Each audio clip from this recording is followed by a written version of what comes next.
Chers amis téléspectateurs de la Marisa TV, à la suivi des grandes lignes de la revue de presse ce mercredi 15 novembre 2023, bonjour. Mais avant une confortable installation, une goutte de pub. À la une des journaux de ce jour affiche le pays émergent, gestion organisationnelle et administrative de l'Église du christianisme céleste.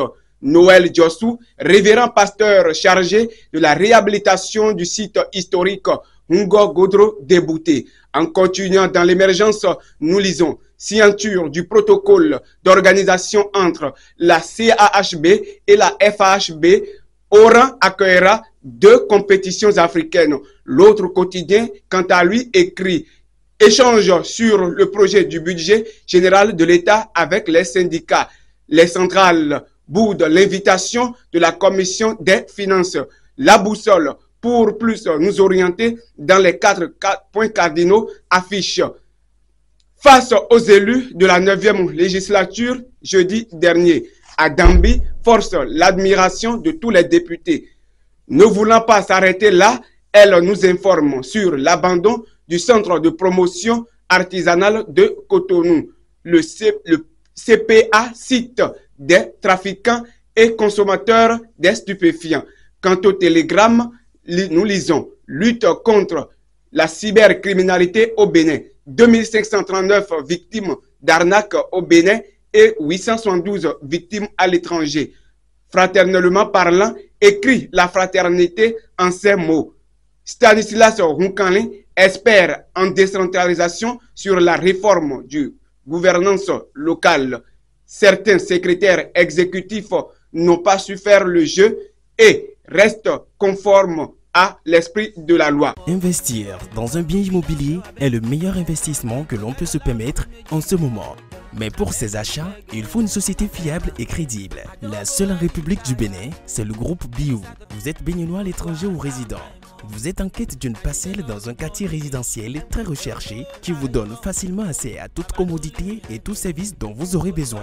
Profitez de cette belle opportunité que vous offre Groupe Biou. Nous sommes situés à Cotonou, à Ibatin, au bord des pavés, juste après Canal+, en quittant Bédébé pour Fidjosé.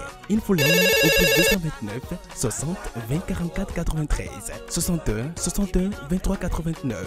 Appel WhatsApp. Groupe Biou, votre partenaire privilégié. First Info, quant à lui, nous parle de la 4e session ordinaire du Conseil communal de Tori-Bocito. Le budget primitif gestion 2024 validé à l'unanimité des conseillers.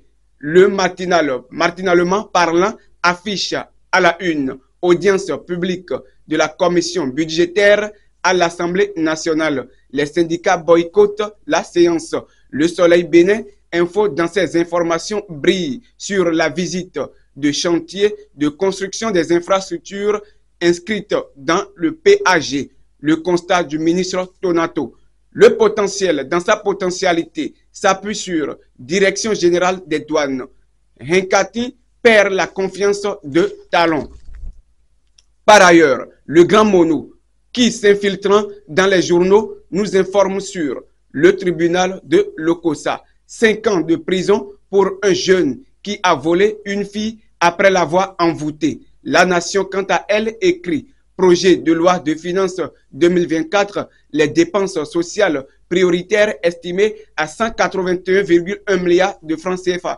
Toujours dans La Nation, nous lisons coopération dans le domaine de la santé. Le Bénin et la Chine engagent la marche vers la lumière. Continuant, elle s'intéresse au secteur agricole dans le département du Mono. Les jeunes appelés à s'investir dans l'aviculture. La guérite, ne voulant pas rester en marge des infos, apparaît tout en écrivant réconciliation politique au conseil communal d'Avrancourt. La médiation gagnante de Augustin à Renvort-et-Blas. Le matin libre, info dans sa liberté, nous parle de l'empêchement de l'importation des produits agricoles. Les rencontres n'ont servi à rien. Continuons avec le matin libre, opinion de Madougou sur la renaissance africaine. Au-delà des chiffres, la quête d'une prospérité authentique. Actualité internationale purement africaine de ce jour. Au Mali, l'armée a repris Kidal. Au Madagascar, 5 questions pour comprendre les tensions autour du scrutin.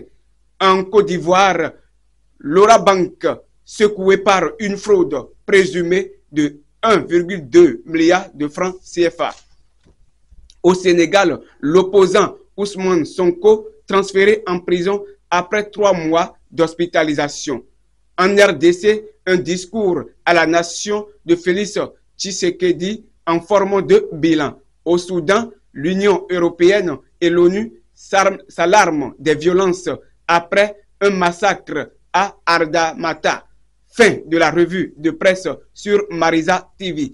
Mais avant de vous quitter, il est préférable que vous reteniez ceci. Chacun a son monde.